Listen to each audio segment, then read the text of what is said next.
السلام علیکم عزیز سامعین، ہم جس کتاب کا مطالعہ کر رہے ہیں وہ ہے اشفاق احمد صاحب کی لکھی ہوئی کتاب زاویہ۔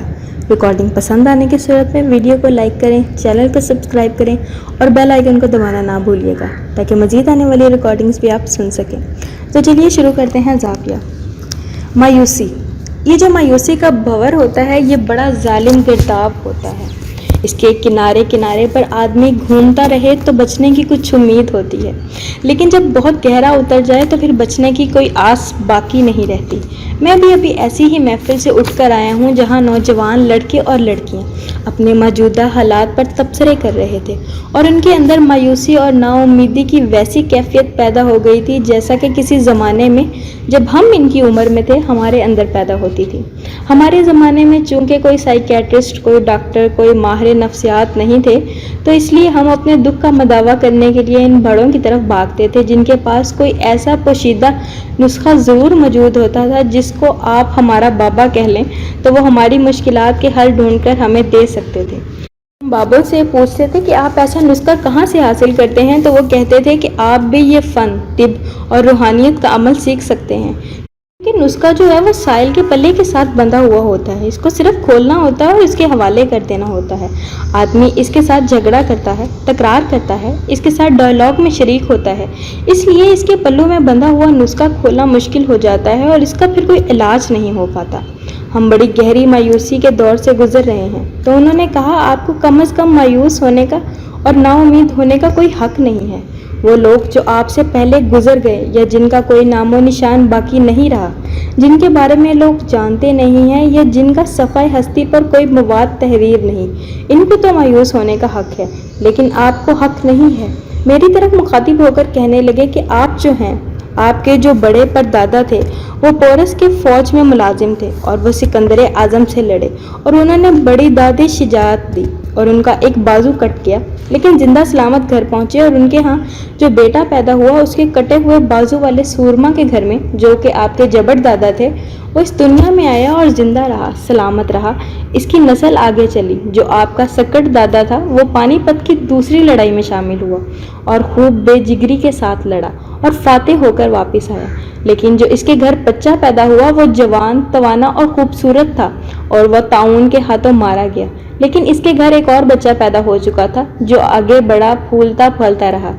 کہ اس جبڑ دادا کے متوازی آپ کا ایک اور کھگر نانا تھا جس کے ہاں ایک عورت بیٹی پیدا ہوئی جس کی شادی اس پورس والے سے ہوئی۔ ایک سسٹم بنا کے لا رہے ہیں، کہتے ہیں کہ قدرت گھیر گھیر کے ان کو زندہ سلامت رکھ رکھ کے آپ کو یہاں تک اس ڈیٹ تک لائی ہے، اور وہ لوگ جو قدرت کو منظور نہیں تھے، جنہیں وہ زندہ نہیں رکھنا چاہتے اور وہ پیدا ہونے سے پہلے ہی نیست و نابود ہو گئے، ان کے والدین پہلے مر چکے تھے، ختم ہو چکے تھے، نابود ہو چکے تھے۔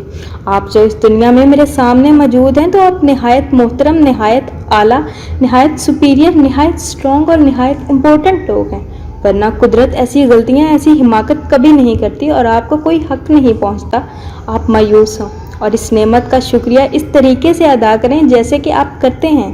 ہمارے لیے یہ بہت حیرانی کی بات تھی۔ انہوں نے کہا آپ اتنی عرفہ قوم ہیں اور آپ کے ارد گرد چلنے والے یہ ٹانگے والے، یکے بان، ویلڈنگ کرنے والا، یہ ترکھان، یہ لوہار، یہ پروفیسر، یہ ڈاکٹرز، یہ سارے کے سارے اگر یہ موجود ہیں، اگر یہ آج ہیں تو قدرت چھانٹ چھانٹ کر ان کو لائی ہے اور کچھ لوگوں کو اپنی چھلنی سے گزارتے ہوئے لے کر آئی ہے۔ آپ کیسے مایوس ہو گئے؟ بڑی بے حیائی کی بات کی ہے اگر آپ مایوسی میں، نا امیدی میں یا نامرادی میں داخل ہو گئے ہیں۔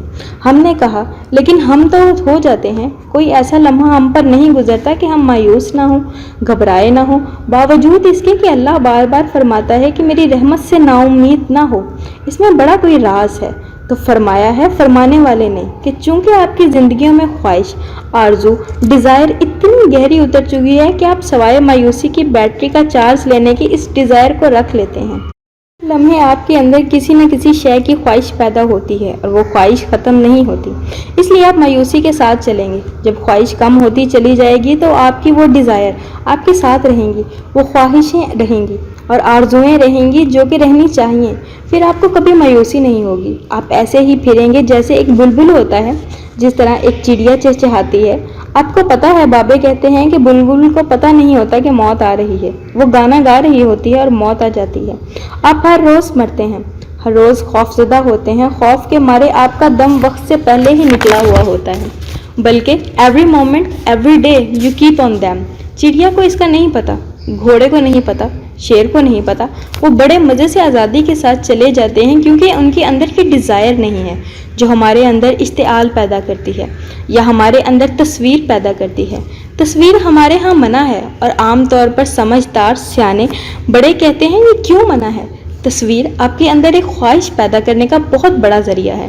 مجھ سے پوچھتے ہیں میرے بچے کہ بابا تصویر اگر آپ کہتے ہیں کہ نہیں چاہیے تو ہم پاسپورٹ پر کیا لگائیں گے؟ میں نے کہا وہ تصویر نہیں ہے، وہ تمہارے دستخط ہیں، اور وہ تمہاری تصویری دستخط ہیں۔ یہ وہ تصویر نہیں ہے جو ان رسالوں میں چھپتی ہے، جن کا میں نام نہیں لینا چاہتا۔ وہ تصویریں آپ کو بہت مایوس کرتی ہیں، گناتی ہیں۔ اگر ان سارے رسالوں میں سے جو آپ بھی جانتے ہیں اور میں بھی جانتا ہوں، آپ کے گھروں میں بھی ہیں، میرے گھروں میں بھی پڑے ہوئے ہیں، بہت بہت رنگین چیزیں ان میں ہوتی ہیں۔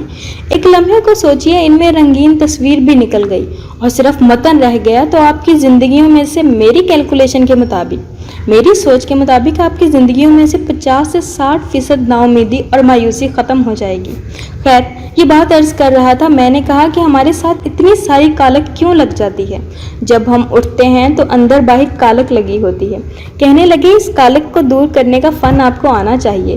اس کے سیاہ دھبے زندگی کے اوپر حاوی ہوتے رہتے ہیں۔ کس طرح سے؟ مجھے یاد ہے میرے بچپن میں آپ نے بھی محلوں گلیوں میں وقت گزارا ہوگا۔ محلے میں دیگچیاں کلی کرنے والا ایک شخص آیا کرتا تھا۔ وہ عین گلی کے اندر اڈا جما کر گیلی مٹی لگا کر دھونکی فٹ کر کے اپنے چمڑے کو باندھتا۔ وہ ایک عجیب نظارہ ہوتا تھا۔ ہم اسکول جانے کے بجائے اس کے گرد کھڑے ہو جاتے۔ کالی سیاہ دھونکی، کوئی دیگچی جس کی شکل دیکھنا آپ گوارا نہیں کرتے، ان کو ذرا سا دھو کر کوئلوں کے اوپر لٹا کر سوکھنے دیتا۔ ہوا دے کر وہ کلی کے ساتھ کلی کی ایک جھریٹ دیتا تھا، اور اس کے پاس ایک لوگڑ ہوتا تھا جس کو نوشادر کے ساتھ لگا کر وہ اس کا مانجا دیتا تھا، اور دیگچی دیکھتے دیکھتے بقائے نور بن جاتی تھی۔ چاہتا تھا کہ اس آدمی کو دیکھتا رہے اور دیر تک دیکھتا رہے۔ ہماری ساری کالک جو ہے وہ یوں دور ہو سکتی ہے کہ میں کہوں کہ اے اللہ، میں اس سیاہی کو شکریہ کے برش کے ساتھ اور شکر گزاری کے لوگڑ کے ساتھ جس کے ساتھ نوشادر لگا ہے، میری تسلیم و رضا کا، میں اس کو چمکا سکتا ہوں، اور میں اس کو اس جگہ پر رکھ سکتا ہوں جہاں پر اور چیزیں رکھی جاتی ہیں۔ لیکن حیران کن بات یہ ہے کہ انسان بہت کچھ جاننے کے باوجود شدید احساس کمتری میں رہنا پسند کرتا ہے۔ میں اور آپ اور ہمارے ساتھی جو زندہ سلامت ہیں، جن کو احساس کمتری اترانے کا کوئی حق نہیں پہنچتا، جو احساس کمتری میں خود اترتے چلے جاتے ہیں۔ کچھ خواہشیں پوری ہوتی ہیں، کچھ نہیں ہوتی، اور کچھ زیادہ بھی آدمی پوری نہ کر سکے تو کوئی بات نہیں، لیکن تھوڑا سا مسکرا تو سکتا ہے۔ مثلاً آپ بہت اعلیٰ درجے کے صابن سے نہیں نہا سکتے تو لال صابن تو ہے نا، اس سے نہا لیں، اس میں کوئی ایسی خرابی کی بات نہیں ہے۔ لیکن جب آدمی مجبور کرتا ہے اور اس کے ساتھ والے مجبور کرتے ہیں کہ دیکھو تمہارے پاس یہ ہے، اس نے کہا تم تو کنگلے ہو، وہ ڈرتا رہتا ہے، کانپتا رہتا ہے، خوف زدہ رہتا ہے، حالانکہ اس کے پاس بہت ساری صلاحیتیں ہوتی ہیں جن کو سہارا بنا کر وہ بآسانی ان تمام لوگوں کو منہ توڑ جواب دے سکتا ہے، اپنے وجود سے، اپنے ہونے والی اپنی انٹائٹی سے، کہ دیکھیے یہ بات میں قبول کرنے کے لیے تیار نہیں ہوں جو آپ کرتے ہیں۔ اب میں جانتا ہوں زندگی میں مایوسی میں، نا امیدی میں اگر بہت زیادہ تاریکی ہے۔ یہ پروگرام دیکھیں اور اس کے بعد سو جائیں گے، پھر ایک بڑی کالی سیاہ رات ہم پر چھا جائے گی، اور پھر اس تاریک سیاہ رات کے اس کنارے سے اس کے کنارے کے اندر روشنی کی ایک کرن پھوٹے گی۔ وہ روشنی کی کرن ابھی پہنچی نہیں ہوگی کہ میرے گھر کے پاس نیم کے درخت میں ایک بلبل گھونسلے میں بیٹھی ہے، وہ اپنی گردن پیچھے اکڑا لے گی، ابھی روشنی نہیں پہنچی، اور وہ چہچہانا شروع کر دے گی۔ پتہ نہیں اس کا کیا کنیکشن ہے اس کے ساتھ، میں اکثر غور سے دیکھتا ہوں، ابھی روشنی آئی نہیں لیکن وہ خود وہ بڈھا ہو گیا ہے، پاکیزہ نیک لمبی چونچ والا، گردن کو پیچھے کھینچتا ہے، اس کے بعد چہچہانا شروع کر دیتا ہے۔ اس کی چہچہاہٹ کے ساتھ پھر اس کے ساتھ دوسرے ساتھی بھی شریک ہو جاتے ہیں چہچہانے میں، جیسے مایوس آدمی کی محفل میں بیٹھے ہوئے لوگ بھی نا امیدی مایوسی کے گہرے سمندر میں اترنا شروع کر دیتے ہیں۔ لیکن اگر آدمی تگڑا ہو اور یہ سمجھے کہ میں اتنا لمبا سفر طے کر کے اتنی مشکلات سے، اتنی بیماریوں کو پھلانگتا ہوا، سمندر کو عبور کرتا ہوا، پہاڑوں کو چیرتا ہوا، بے شمار جنگوں میں شریک ہوتا ہوا، نسل در نسل، پیڑھی در پیڑھی یہاں تک پہنچا ہوں، تو میں نہایت اہم ہوں، میں نہایت قیمتی چیز ہوں۔ میں اور آپ یقین کریں اور جتنے آدمی آپ بھی بیٹھے ہیں، اگر آپ اس پروگرام کو دیکھ رہے ہیں، آپ اتنے ہی قیمتی ہیں۔ آج اگر آپ کاغذ لے کر کیلکولیٹ کریں تو اپنا فیملی شجرہ نسب ہونے کے باوجود پیچھے چلتے چلے جائیں تو پھر آپ کو پتہ چلے گا کہ آپ کتنے اہم ہیں۔ ہمارے ہاں روم کے پاس ایک جھیل تھی، بہت خوبصورت جھیل تھی، وہاں لوگ سیاح و تفریح کے لیے جاتے تھے۔ ہم کو بھی جب 2-3 چھٹیاں اکٹھی ہوتی تھی تو ہم وہاں پہنچ جاتے تھے۔ موسم گرما میں بہت اچھی ہوا چل رہی تھی، بہت سے لوگ وہاں آئے ہوئے تھے اور اٹکیلیاں کر رہے تھے۔ جیسا کہ آپ سب جانتے ہیں کہ اٹالین لوگ بہت موج ملا کرتے ہیں، وہاں ایک نوجوان تھا، بہت خوبصورت تھا، وہ کشتی کے اوپر چڑھ کے کچھ ڈانس سا کرنے لگا۔ کشتی ڈگمگائی اور ڈولی اور وہ اپنا توازن قائم نہ رکھ سکا اور جھیل میں گر گیا۔ اب اس کو تیرنا نہیں آتا تھا تو اس نے چیخیں مارنی شروع کر دی۔ اس کو میں نے بھی دیکھا، لیکن ہم میں سے زیادہ لوگ سمجھدار ہوتے ہیں، بھائی خطرے کا معاملہ ہے، ہم اس میں خواہ کیوں پڑیں۔ تو میرے ساتھ 62-63 سال کا ایک بوڑھا آدمی بیٹھا تھا۔ میں اس وقت نوجوان تھا، میری عمر 27 برس تھی۔ اس نے کوٹ اتارا اور اپنی پتلون سمیت اور بوٹوں سمیت اس نے چھلانگ لگا دی۔ اپنی چالاکی لوگوں کو دکھانے کے لیے اپنے بوٹ کے تسمے کھولنا شروع کر دیے تاکہ تھوڑی سی شمولیت میری بھی رہے، لوگ کہیں کہ اچھا آدمی ہے، لیکن مجھ سے بوٹ کے تسمے کھل نہ سکے۔ اس نے اس کو جا پکڑا۔ الحمدللہ اس کا سر وغیرہ اندر نہیں گیا تھا، بے ہوش نہیں ہوا تھا۔ اس کو تھوڑی کے نیچے سے پکڑ کر وہ بابا تیرتا ہوا اس کو کشتی کے پار لے آیا اور لا کر اس کو سہارے سے کشتی میں داخل کر دیا اور بیٹھ گیا۔ ہم نے بڑے زور سے تالیاں بجائی۔ اب وہ جو گرنے والا تھا وہ بڑا شرمندہ ہوا اور پریشان بھی تھا، خوفزدہ بھی تھا، تو اس نے بڑی دبی ہوئی مری ہوئی آواز میں کہا، میں آپ کا بڑا شکریہ ادا کرتا ہوں، بہت ممنون ہوں آپ کا کہ آپ نے مجھے اتنی بڑی فیور کی ہے، مجھے بچایا۔ تو اس بابے نے کہا، نو نو نو، یہ کیا بات کی تم نے، کچھ نہ کہو مجھے، اس میں شکریہ ادا کرنے کی کیا بات ہے، تم ہو ہی اتنے قیمتی کہ جب گرتے تو تمہیں کوئی بھی بچا لیتا، اس میں کیا بات ہے شکریہ ادا کرنے کی۔ تو مجھے آج آپ سے باتیں کرتے ہوئے یہ واقعہ یاد آ گیا کہ وہ بابا بیٹھ کر آرام سے اپنے کپڑے سکھاتا اور نچوڑتا رہا۔ تو جب آپ کے ذہن میں یہ بات طے پا جائے کہ ہم اتنا لمبا سفر طے کر کے یہاں پہنچتے ہیں، کسی بھی صورت، کسی بھی حالت میں، کسی بھی صحت کے ساتھ، کسی بھی شکل کے ساتھ، کسی بھی رنگ روپ کے ساتھ، تو پھر ہم اہم ہیں۔ اللہ تعالیٰ نے آدم کی بڑی توقیر فرمائی ہے اور بہت عزت عطا کی ہے۔ غالباً شیطان ہے جو آدمی کو مایوس کرتا رہتا ہے اور وہ بہت ٹھیک اس میں کامیاب بھی ہوتا ہے۔ لیکن اگر آدمی کو اپنے آج کے اوپر پورا بھروسہ ہو، اگر وہ آج سے اپنے سبھانے یعنی اپنے آنے والے کل کو اپنی گرفت میں اچھی طرح لینے کی صلاحیت رکھتا ہو، پھر اس پر یہ کیفیت طاری ہوتی ہے۔ مجھے سبھانے کا لفظ اس لیے پسند ہے کہ میں سندھ سے بہت پیار کرتا ہوں۔ سندھ ہمارا ایک بہت پیارا صوبہ ہے، اس کے لوگ بڑے پیارے میٹھے لوگ ہیں، اچھے سائیں لوگ، گانا بجانے والے، ادب کرنے والے۔ میں نے وہاں بڑا وقت گزارا ہے تھرپارکر میں، میں انہیں آج بھی یاد کرتا ہوں۔ میرے دوست نہال چند پتہ نہیں کیسے ہوں گے، کاپیٹری خان تھے، انہوں نے مجھے بہت محبت دی، میں اس کا بدلہ نہیں دے سکتا۔ میں کبھی کبھی ایسے الفاظ ڈھونڈ کر استعمال کرتا ہوں۔ سبحانے ایک لفظ ہے جس کا معنی ہے آنے والا کل، ہمارے پاس چونکہ نہیں ہے اردو میں زبانے لفظ استعمال کرتا ہوں والے کل میں، اور یہ اپنے جلوں میں اور اپنی جھولی میں بہت ساری خوشیاں، ڈھیر ساری نعمتیں لے کر تیار رہتی ہے۔ لیکن اگر آدمی سبحانے سے آنے والے کل سے خوف زدہ ہو جائے گا تو اس کی جھولی میں وہ کچھ نہیں پڑتا جو کچھ پڑنا چاہیے۔ میں ابھی یہاں آنے سے پہلے ایک بہت اچھا سا سیب کھا رہا تھا، چکنے کے بعد ایک سفید تشتری میں اس کا بیج، سیب کا بیج بڑا چمکدار سا ہوتا ہے، مجھے بہت اچھا لگا۔ میں اسے بڑے غور سے دیکھنے لگا تو میں نے کہا، دیکھو بی بی، یہ تو بیج ہے، اس میں سبحانے کے سیب پوشیدہ ہیں۔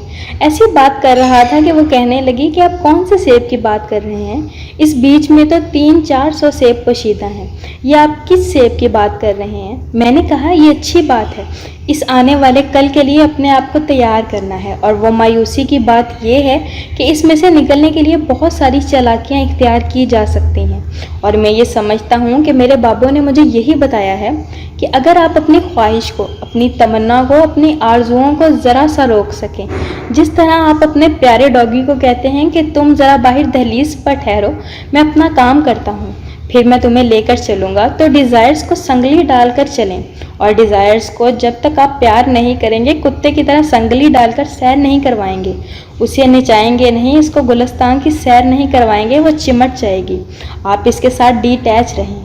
آپ ایک اور طریقہ استعمال کر سکتے ہیں، ایک آپ اور ایک آپ کے محبوب کے درمیان ایک چھوٹی سی سنگلی ہوتی ہے، وہ ایک عجیب طرح کا فاصلہ ہوتا ہے۔ اس طرح آپ کی ڈیزائرز کے اور آپ کے درمیان ایک فاصلہ ہونا چاہیے۔ اس کو کھلائیں، ساتھ ساتھ رکھیں، لیکن ڈیزائرز کو اپنے اوپر حاوی نہ ہونے دیں۔ سے ضروری اور مشکل امر ہے۔ اگر آپ شروع کر دیں سنگلی تو پھر کوئی مشکل بھی نہیں۔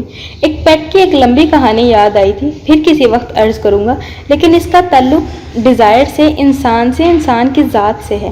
کسی طرح سے وہ پالتو جانور آپ کی مدد کر سکتا ہے۔ اللہ آپ کو آسانیاں عطا فرمائے اور آسانیاں تقسیم کرنے کا شرف عطا فرمائے۔ اللہ حافظ۔